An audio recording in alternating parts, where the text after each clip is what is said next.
ಪ್ರಣಮ್ಯ ಶಿರಸಾ ದೇವಂ ಗೌರೀಪುತ್ರಂ ವಿನಾಯಕಂ ಭಕ್ತಾವಾಸಂ ಸ್ಮರೇ ನಿತ್ಯಂ ಆಯುಷ್ಕಾಮಾರ್ಥ ಸಿದ್ಧಯೇ.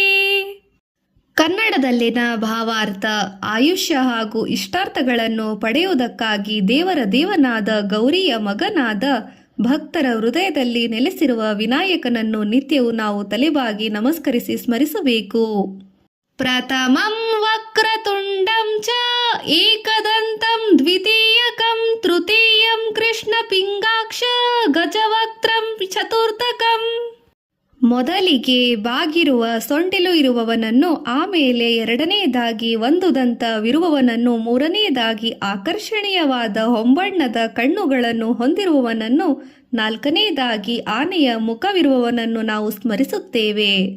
ಲಂಬೋದರಂ ಪಂಚಮಂ ಚ ಷಷ್ಠಮಂ ವಿಕಟಮೇವ ಚ ಸಪ್ತಮಂ ವಿಘ್ನರಾಜಂ ಚ ಧೂಮ್ರವರ್ಣಂ ತಥಾಷ್ಟಕಂ.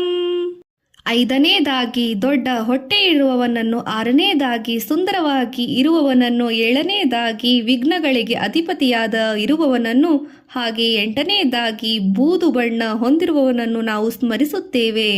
ನವಮಂ ಬಾಲಚಂದ್ರಂ ಚ ದಶಮಂ ತು ವಿನಾಯಕಂ ಏಕಾದಶಂ ಗಣಪತಿಂ ದ್ವಾದಶಂ ತು ಗಜಾನನಂ.